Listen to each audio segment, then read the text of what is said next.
I was at this high-end tea house last Tuesday, the kind where the silence is expensive. I noticed a woman sitting by the window. Okay. She was the perfect soft girl. All pastel linens, silk ribbons in her hair, and a look of studied, fragile peace that seemed totally out of place in the aggressive, high-frequency trade of 2026. The whole aesthetic, you could picture it immediately. You really could. And men were glancing over, their expressions visibly softening. You could almost hear the collective sigh of relief in the room. She looked like a sanctuary. A sanctuary, exactly. A living rejection of the burnout economy. To the casual observer, she was this beautiful anomaly, returned to a gentler time. But you saw something else. I did. I watched her adjust her setup for a quick photo, and the movement was clinical, precise, and completely devoid of the softness she was projecting. She wasn't resting, she was rendering. Rendering, that's a powerful word for it. Her vulnerability was as engineered as a piece of high-performance software. Yeah. And it immediately brought to mind the chilling late-stage observations of John Calhoun's mouse utopia. The beautiful one. The beautiful ones. The phase where the population stopped competing and just retreated into this state of obsessive self-grooming and social withdrawal. They looked perfect, but they were the harbingers of a total system collapse. And that's the core of what we're looking at today, this observation, the difference between resting and rendering vulnerability. That's the tension. Right. Most people see this soft girl aesthetic and think it's a romantic homecoming or just a fashion trend. A simple choice for comfort. But when you look closer at the metabolic demands of our current era, a much darker picture emerges.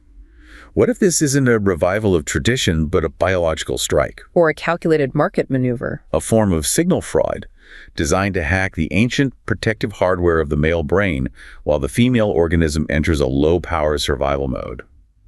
We aren't just witnessing a trend, we are witnessing the hymn of fragility, a strategic retreat from a civilization that has become too expensive to inhabit. And that's our mission for this deep dive. We need to analyze this whole aesthetic, this withdrawal, not by judging the individual choices, but by understanding the deep systemic pressures that created them. So where are we starting? What are the lenses we're using? We're approaching this through three, I think, really complex integrated lenses. First, behavioral ecology, using the dark metaphor of John Calhoun's mouse utopia experiments. To set the foundation.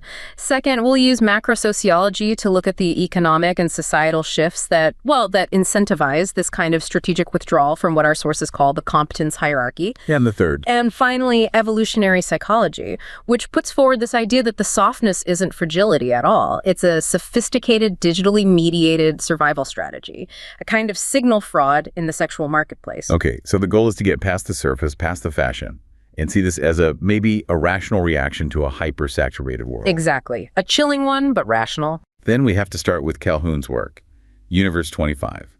It provides the perfect, if horrifying, analogy for a society that eliminates struggle only to, collapse under the weight of its own ease. It's probably the most referenced and maybe the most misunderstood piece of behavioral ecology ever done. His research in the late 60s with mice. Let's lay out the environment. What was the core setup? The setup was a utopian nightmare. It was designed to be the absolute perfect home for a colony of mice. Calhoun built this 9-foot square metal pen with 4 interconnected levels. And it was engineered to eliminate all the traditional stressors, right? All of them. Food was constantly replenished, water was unlimited, the temperature was always perfect, and there was complete safety from predators and disease. And critically, the structure was designed to comfortably hold up to, 4,000 mice? 4,000. He wanted to see what would happen when the basics of life, the generative friction of having to work for food or defend your home or raise your young under threat, were just completely removed. And here's the part that everyone overlooks when they hear overpopulation experiment. The population never even got close to max capacity. Not even close. It maxed out at 2,200 mice, so just over half the intended capacity. Which means the collapse wasn't about scarcity. That is the critical distinction. The collapse was fundamentally due to behavioral pathology. It was a complete breakdown of social roles, not a lack of physical space or resources. So the growth just stopped.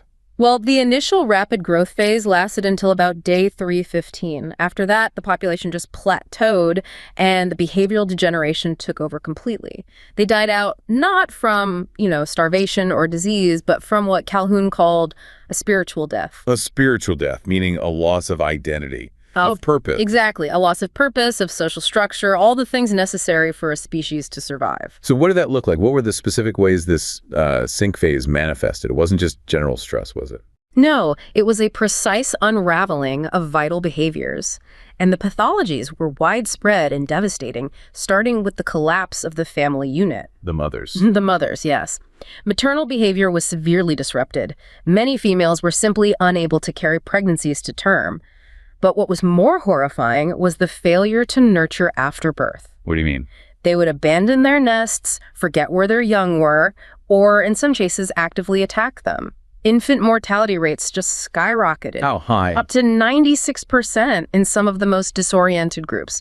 Normal nesting, defending territory, all the complex choreography of raising a litter, it just ceased entirely. So it's like the environment had become so easy, so socially dense, that the complex, high-investment job of motherhood was it was rendered biologically inert. Or just too taxing to bother with. The effort-reward calculation completely vanished. And the male roles. Similarly destroyed. Since they didn't need to defend territory or forage for food, their behavior just diverged wildly. You had frenetic overactivity in some, which led to these aggressive gangs that would attack each other for no reason. And the opposite extreme. Pathological withdrawal, sexual deviation, and in some cases, cannibalism. All the vital behaviors for species survival, courting, nesting, defending, parenting, they were all disrupted because there was no necessity for them in that environment. And the behavioral sink itself, the term he used, that perfectly mirrors modern urban and digital social density. It wasn't just about density, it was a voluntary pathological overcrowding. That's the counterintuitive, deeply unsettling part of the research. Even though the enclosure was vast, with plenty of space, they all crowded into one place. They voluntarily crowded into one or two pens, leaving the others almost empty. They were driven by this pathological desire for togetherness, maybe, or just conditioned behavior around the feeding stations. So they chose discomfort. Yes. Calhoun saw as many as 60 mice crammed into one pen during feeding, which completely disrupted the subtle, vital sequences of activity necessary for things like courtship and nesting. The sink proves the problem isn't physical space, it's social interaction overload. It's a kind of constant low-level behavioral trauma. Yeah. The mice are opting into this oversaturated environment even when escape is right there. It's such a powerful analogy for social media. It really is. And that leads us to the beautiful ones, the final haunting phase of the collapse. The chilling sign that the system was, irreversibly lost. That's right. These were mice, both males and females, who withdrew entirely from all the chaos, the violence, the sexual interaction. They stopped mating, stopped fighting, and stopped participating in the demanding, messy social life of the colony. Their existence became just self-maintenance. Purely self-maintenance, eating, sleeping, and obsessive, constant self-grooming. They were physically pristine, perfect specimens. That's why he called them the beautiful ones. Because they never risked conflict or getting dirty. But they had effectively opted out of life and reproduction. They represented behavioral extinction, the final inert stage. And this outcome is what Calhoun called death squared. Can you break that concept down for us? Death squared is the end state of Universe 25. The first death is the behavioral extinction, the loss of purpose, the loss of social roles, the end of generative struggle. The mice are physically alive, but sociologically, they're dead. And the second death? Is the biological extinction. The inevitable population decline to total zero, which happened by around day 920. So his ultimate message was that you can kill a civilization not just with suffering, but by eliminating all meaningful challenge. That's it. And he was very clear about applying this to humanity, wasn't he? Explicitly so. He said, "I shall largely speak of mice, but my thoughts are on man." His work is a profound warning. That unlimited resources, safety, comfort, when you combine them with high social density and you eliminate generative struggle, it doesn't lead to flourishing. It leads to a collapse driven by behavioral pathology. And you see this exact pattern in our society. Material needs are largely met, but there's a palpable loss of structure, of role engagement, leading to this psychological withdrawal. Which brings us right back to the 21st century. That chilling foundation, the idea that withdrawal can be a precursor to collapse, that's what we need to apply to the soft girl phenomenon. It's a Gen Z subculture. It emerged around 2019, defined by this deliberate tenderness, pastel colors, a sensitive, girly girl presentation. It feels like a total rejection of the aggressive, high-agency feminism of the previous generation. It does. And that aesthetic rejection is precisely why we have to analyze it as a rational reaction to hyper-competition and stress. Especially when we look at a place like Sweden. Sociologically, this isn't just a style, it's a socio-economic signal. Why Sweden, though? I mean, it's seen as a leader in gender equality and economic opportunity. If opportunity is the issue, why would withdrawal flourish there? That paradox is what makes the Swedish case so illuminating. In a country celebrated for its policies promoting dual-income households and gender parity, where opportunities for women are, maximized. A substantial number of young women are embracing this retreat. Exactly. Data from the youth survey organization Ungdomsbarometern found that a significant 14% of schoolgirls aged 7 to 14 identified with the soft girl ethos. So its resonance in a highly competitive yet gender-equal society suggests the issue isn't the lack of opportunity. It's the unbearable cost of accessing that opportunity. Civilization has become too expensive to inhabit, not just financially, but metabolically and psychologically. That's the key. The cost of living is high, sure, but it's the cost of competence that really matters here. To maintain a modern professional life in a competitive city requires systemic overclocking. Constant effort, high stress, hyper-education debt, and deferring family or relational stability. The organism is basically signaling that the return on investment for climbing the competence hierarchy is no longer worth the metabolic price. Especially when stable resources can potentially be acquired through a less stressful path. Which brings us to the visible face of this movement, the stay-at-home girlfriend, exemplified by figures like Vilma Larsson. Right. She became a focal point after quitting a bunch of demanding jobs, grocery store, care home, factory work. To be financially supported by her partner, who works in finance. And she explicitly frames her current life, centered on domestic activities, travel, and cooking, as more peaceful and fulfilling. And crucially, she points to the immense stress she saw in her mother, her sister, her grandmother, who all had to work. So for her, this withdrawal is a deliberate rejection of the burnout culture that consumed the generations before her. It's a rational choice to maximize her personal peace, but the critique from the feminist establishment was, immediate and sharp. Of course. Gudrun Scheiman, co-founder of the feminist political party Feminist Districts Initiative, she sees this as a profound undermining of hard-won gender equality. Calling it a step backward. An obvious step backward. She argues that younger generations are losing awareness of the decades-long struggles that secured their economic independence. From her perspective, when you have the capacity and the right to work, choosing to rely entirely on a partner's wealth is accepting unnecessary dependence. You're forfeiting hard-won sovereignty. And the economic risks are undeniable, even moving beyond the political critique to just the hard numbers. The economist Shoka Orman highlighted the severe long-term financial vulnerability. By opting out of the traditional workforce, these women are critically impacting their savings, their pensions, their future earning potential. They're creating massive dependency vulnerability if the relationship dissolves or the economy tanks. It might feel rational in the moment to avoid stress, but it's an economic gamble that concentrates all your financial risk into a single external source. So if we look at this through the lens of macro-sociology, the soft girl narrative is a strategic withdrawal from the competence hierarchy, and it's signaling a broader civilizational shift toward atomization. And that necessitates a rational, sovereignty-focused approach for men to navigate these deceptive signals of a fragmenting social contract. We're moving beyond individual choice to a system diagnosis. The competence hierarchy being the structure of professional and social achievement. Right.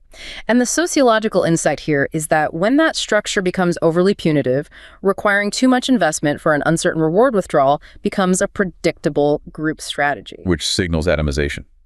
The detachment of individuals from a collective purpose, they retreat into these highly personalized, curated survival strategies. The soft girl is performing a survival mechanism for a civilization that demands too much and returns too little in terms of stability and relational security. Which brings us to the most aggressive and maybe the most provocative interpretation of this whole trend. That this withdrawal isn't passive at all. It's a calculated biological strike. Now we're getting into the evolutional psychology of it. And this view is clinical. It ignores intention and focuses purely on behavioral outcomes. Okay, so what's the claim? The claim is that the 2026 soft girl trend is a digital manifestation of the beautiful ones phenomenon we saw in the behavioral sync experiments. So individuals retreat into aesthetic passivity as a biological survival response. A response to extreme social density and the diminishing returns of modern competition. It links right back to the mouse utopia. The aesthetic passivity, the self-grooming, the withdrawal, it's the same pattern, just digitized. You see this in personal stories too. Absolutely. The source material mentions a woman, Ji-won, in Seoul, who made this exact transition. She traded a hyper-competitive job in the tech sector, which required constant high-agency performance. For a lifestyle defined by oversized knits and pastels. You're right. Spending her time on self-care and leisurely hobbies, her rationale was explicit. The rat race had become biologically unsustainable. The organism, under extreme stress, is entering a low-power survival mode. It minimizes metabolic expenditure on direct, stressful competition. And it pivots resources toward maximizing resource acquisition and safety through display. So the softness, the vulnerability, the pastel aesthetic, it's not an accident. It's a signal designed to exploit ancient protective hardware in the male brain. The sources call this visual hacking. That's the core claim of the evolutionary psychological analysis in the context of the modern sexual marketplace, or SMP. Which is just the framework this field uses to analyze dating as a form of exchange. Right. In that context, the soft girl aesthetic functions as a sophisticated form of visual hacking. It is engineered to exploit primitive male protection circuits and secure resource allocation. Oh. By simulating high fertility and low conflict in an era of high economic volatility. I have to push back on this a bit. Calling the career woman a liquidity trap and the soft girl a hedge asset, that sounds incredibly cynical. It reduces everything to a cold economic calculation. It is cynical, and that's a fair challenge, but the analysis from the source material is deliberately clinical to understand the mechanism, regardless of an individual's emotional intent. Okay, so explain the mechanism. Why is the career woman a liquidity trap in this model? The argument is that the identity of the high-investment career woman often functions that way.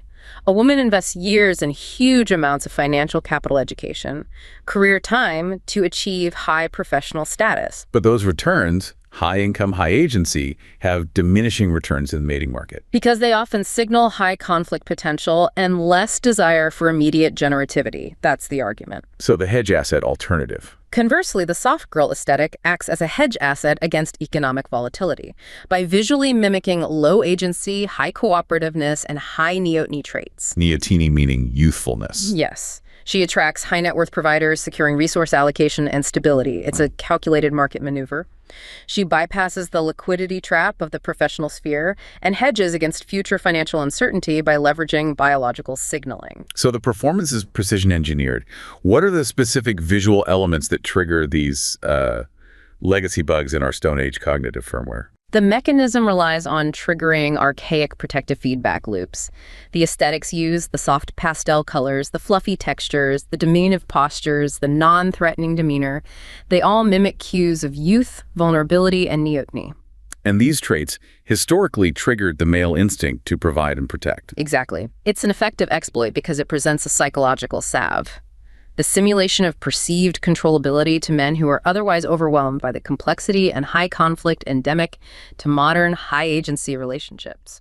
So we shouldn't view this as a genuine romantic return to traditional values, but as a digital age performance optimized for the modern marketplace. Precisely. The source material labels this a digital age mimicry strategy and a form of strategic pluralism. It's a rational actor making a hyper-competitive move in a fragmenting social and mating market where the cost of sincerity and genuine high-agency competition has just become too high. It's a calculated tactic. Rooted in parental investment theory, where the actor projects an illusion of high reproductive cooperativeness to secure long-term investment regardless of her true long-term intentions. So if the soft girl aesthetic is this high-stakes, highly optimized signal, what's the consequence for the recipient? For men navigating this confusing landscape, what kind of cognitive defense is needed? When signal fraud or just highly optimized deceptive signaling becomes widespread, the recipient is forced to develop strong defense mechanisms. The aesthetic, despite its warmth, can represent what the sources call asymmetrical mating contracts. Exactly, where the man is expected to provide stability for a performance of vulnerability. The sovereignty-focused approach discussed in our sources is basically a man's necessary effort to maintain an internal locus of control against this confusing landscape. Okay, let's define that. What is an internal locus of control in this context? It means adhering to a personal framework of value and purpose that is independent of external market sentiment or validation. It's the understanding that your worth and direction come from within, from your own self-determined standards of competence and integrity. Not from whether or not the external social or mating market validates your efforts. Right. When men's advocacy groups discuss this, the advice is clear. Do not provide irrational emotional premiums for curated fragility. It's a cognitive defense mechanism aimed at distinguishing authentic values from tactical performances. And this concern is made worse by the diminished clarity of male relational identity that these groups are talking about. They express concern that traditional male roles provider, protector are being simultaneously devalued and sometimes pathologized as toxic masculinity in the broader cultural discourse. So it creates a scenario where the incentives for heavy, long-term investment in a partnership are severely reduced. Why dedicate decades to becoming a high-value provider if the cultural narrative devalues those contributions and the relational contract remains unstable or asymmetrical? The required generative struggle loses its meaning. And this loss of struggle and clarity in gender roles connects us right back to the broader societal fracture Calhoun identified, this atrophy of relational stamina across all genders. Now, this is the macro-sociological fallout. When traditional relational roles, courtship, stable parenting, providing become inert because they're either pathologized or outsourced, the necessary generative friction just vanishes. And generative struggle is what forges resilience, maturity. And relational stamina. Without that friction, without that purpose, society begins to exhibit a general loss of the willingness and ability to engage in durable, challenging interdependence. The relationship environment becomes too easy to enter, but too fragile to maintain. And this behavioral opt-out feeds directly into the demographic crisis, which our sources frame not as a simple fertility drop, but as a deep societal reproductive decline. Exactly. It's not primarily a biological failure. It's a profound behavioral one. Individuals are actively choosing to opt out of family formation, citing personal priorities over generative roles. The data is pretty clear on that. It is. The data cited shows that 57% of U.S. adults under 50 who say they may never have children cite simply not wanting children, and 44% cite prioritizing their career or personal interests. It's a cultural scaffolding failure. The idea that adult identity is tied to parenting, to family, to legacy has weakened significantly. Which mirrors the behavioral collapse where Calhoun's mice just ceased mating because the associated roles and effort lost their necessity and meaning in their utopian world. So if Calhoun's physical enclosure was the utopia that led to behavioral extinction, then today our utopia is the digital sync social media platforms and AI environments that automate our social and cognitive needs. The digital sync functions as the perfect, frictionless enclosure. Social media platforms in particular, they encourage the manufacture of personas that are optimized for engagement likes, shares, views, rather than the cultivation of an authentic, grounded identity. And this frantic performance, this continuous curation, is the direct modern analog of the obsessive self-grooming of the beautiful ones. It is. They polish their image, refine their aesthetic, and render their vulnerability while simultaneously retreating from the demanding, messy reality of reciprocal, accountable relationships. So the platforms create identity confusion and anxiety precisely because the connection they offer is constant but shallow. It's the ultimate double bind. They offer constant, frictionless feedback loops of affirmation and comparison, but that loop actively disincentivizes the hard work of self-discovery and genuine vulnerability. To stay algorithmically relevant, users have to be hyper-adaptive, shifting their expression to match trending optimization. This continuous volatility dissolves the stable sense of self that develops through solitude and struggle, leaving behind what the source material called behavioral ghosts.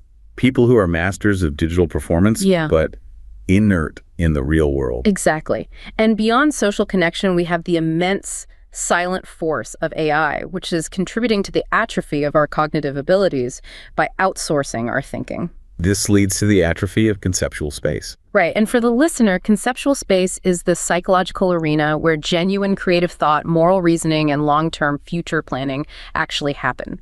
It's the space where we ask, what should I do? Not just, what can I do? And just as Calhoun's mice stopped foraging when food was infinitely abundant, humans stopped cultivating intellectual stamina when AI provides instant answers. AI automates thinking. It removes the essential, painful mental effort required for resilience and deep personal insight. So we're losing the fundamental mental friction necessary for intellectual and moral growth. That's the profound risk. Think about the cultural shifts. The loss of unstructured play in childhood, the domination of algorithmic entertainment, the instant availability of AI-generated content. All of it removes the generative struggle required to form personal, durable insight. When the feedback loop between effort and insight is broken, we become passive spectators of our own lives. We have every material need met, but we lose the motivation to act or inquire deeply. This perfectly mirrors the sterile monotony and loss of novelty that overtook the Universe 25 colony, leading the mice to cease all purpose-driven activity. And we could even use cultural output, like music data, as a quantifiable proxy for this collective cultural mood. Our source material has some fascinating data on audio feature trends in mainstream music from 2010 to 2020. What does a civilization approaching behavioral extinction sound like? Well, the analysis of the top 25 songs per year from 2010 to 2020 revealed a really profound behavioral contradiction. A decade-long decline in energy juxtaposed against a steady, consistent rise in danceability. A decline in energy. A significant drop. Energy, which is a measure of perceptual intensity and activity, dropped from around 79 in 2010 to approximately 58 by 2020. This indicates a general cultural fatigue. But the danceability went up. How can music become less energetic but more danceable? That seems like a paradox. It reflects a commercial preference for music that is relaxed yet rhythmically engaging. It's music that's suitable for group movement without excessive fatigue. I see. So the culture still wants social connection and rhythm, but the population is metabolically fatigued. It's the sound of collective burnout. This preference drove the popularity of styles like deep house, tropical pop, and chill wave, which maintain a strong, smooth beat but lack the maximal intensity and emotional urgency of earlier rock or maximalist pop. A powerful cultural thermometer. What about the overall emotional mood, or valence, which measures happiness? Average valence, our measure of musical positivity, it stayed moderate overall, hovering around 50.9. But there was a crucial period of sharp decline. When was that? Valence peaked at 63.2 in 2013, which coincided with post-recession optimism, but then it declined sharply, dipping to around 42 in 2014 and 2016. That's a huge drop. It is. It indicates that during those years, darker, moodier singles gained major mainstream traction. It confirms that despite material gains and technological advancement, our society is not producing consistently euphoric music. It's absorbing and commercializing a deeper, more complex melancholy. And are there genre specifics that reveal more nuance here? Yes, the genres show exactly where the cultural priorities lie.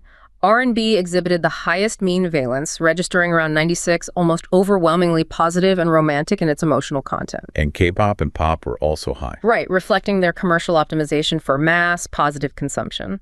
But in contrast, genres like Latin reggaeton and rap R&B were significantly less valent, dipping down to around 37. Oh, why is that? Those genres often blend highly sensual dynamic rhythms with more sentimental or melancholy storytelling, which is typical of urban genres that address complex social and economic realities. The rhythm is there, but the happiness isn't. And the lyric analysis also pointed toward this atomization, confirming the behavioral withdrawal pattern. Absolutely. The lexicon of mainstream chart toppers is overwhelmingly pronoun-centric. The most frequent words are I, you, me, and my. So the entire narrative is focused on the relationship between two specific people. Right. It shows a mainstream focus on interpersonal, universal concerns over complex, external challenges. So the music reflects a withdrawal from complex world-building narratives, politics, global issues, regional identities, into simpler, self-centered, or highly contained relational narratives. It's a linguistic signal of retreating from generative cultural struggle. Precisely. The linguistic simplicity suggests a profound cultural homogenization at the mainstream level. It's optimized for instant global consumption and simple emotional engagement, not complex inquiry. If the mice retreated into self-grooming, modern society is retreating into a hyper-focused, two-person narrative where the self and the immediate intimate other are the only things that matter. So we've established a case that this soft girl aesthetic is the psychological, economic, and behavioral outcome of a society that's accelerating toward a behavioral sink. The new terms of extinction are disengagement and apathy. The question now is, How do we mitigate this? What does the source material suggest about reintroducing the generative struggle necessary for survival? Well, since the collapse is rooted in behavioral pathology and the loss of social necessity, the renewal has to be structural. It has to focus on reinvesting meaning into life's essential frictions. So policy frameworks need to shift. Dramatically. They need to symbolically and economically value generative roles. This includes roles like parenthood, mentorship, relational labor. These things must receive affirmation through institutions, media, and ritual. So you're saying it's not enough to offer a simple economic incentive like a tax break. We need to make the role of parenthood and legacy feel meaningful again. That's the core realization. If society frames reproduction and caregiving as solely burdensome or as optional lifestyle choices, a subsidy isn't going to counter the profound cultural de-incentivation. We have to reestablish rituals and institutions that explicitly reattach parental identity to responsibility, care, and the continuity of legacy. We need to make the hard work of raising children feel valuable, not just obligatory. Exactly. And crucially, we have to reverse the atrophy of conceptual space caused by AI and digital ease. Education has to move beyond just market readiness. It must prioritize cultivating imagination, moral reasoning, and cognitive stamina. This means a radical reinvestment in things like unstructured play, the arts, and genuine intergenerational dialogue. The activities that build resilience and curiosity. Yes. We have to design environments that force mental effort, that encourage exploration and failure, rather than offering the path of least resistance through instant automated answers. And this requires a fundamental shift in how we approach mental health, moving from treating isolated individual disorders to addressing the systemic collapse of relational life. The role of the mental health professional must evolve dramatically. They're becoming behavioral ecologists and cultural architects. Because today's clients aren't just presenting with trauma. Not always. They're presenting with existential drift, a purpose vacuum, and relationship fatigue, a profound disconnection from generative roles. The professional has to shift from merely treating disorders to actively rebuilding generative culture. Seeing relational decline as an ecological problem rooted in the social environment, not just an individual moral failure. That's it. And practically, in a therapy setting, the therapist becomes a cultural architect. They help clients co-create new intentional life narratives and develop new behavioral scripts for intimacy, caregiving, and long-term bonding, especially in a post-courtship society that lacks clear choreography for forming durable bonds. The therapy room becomes one of the last structured spaces for practicing genuine interdependence. It does, and ultimately, the source material forces us toward a final, difficult choice about the nature of human agency in an abundant world. It forces us to resist the full outsourcing of our cognition, our identity, or our purpose to technology or to others. And to recognize that human dignity is not found in ease or endless comfort. It is found in meaningful challenge. It's found in the friction that makes maturity and connection and social cohesion possible. The mouse utopia showed that material success and abundance, when they're achieved without structure and struggle, are themselves the instruments of extinction. We have to intentionally and structurally reintroduce that central friction into our lives. And if we fail to do that, we remain those behavioral ghosts, physically present, economically provided for, but socially and generatively inert. The only way back is through the rediscovery of action itself. The collapse witnessed in Universe 25 was not inevitable. Cultural renewal begins not with mass movements, but with small, durable reinvestments in family, in faith, in friendship, and craft. Like Calhoun's mice, we stand at the precipice of behavioral extinction, not because we suffer, but because we no longer need to act. The only way back is through the rediscovery of action itself.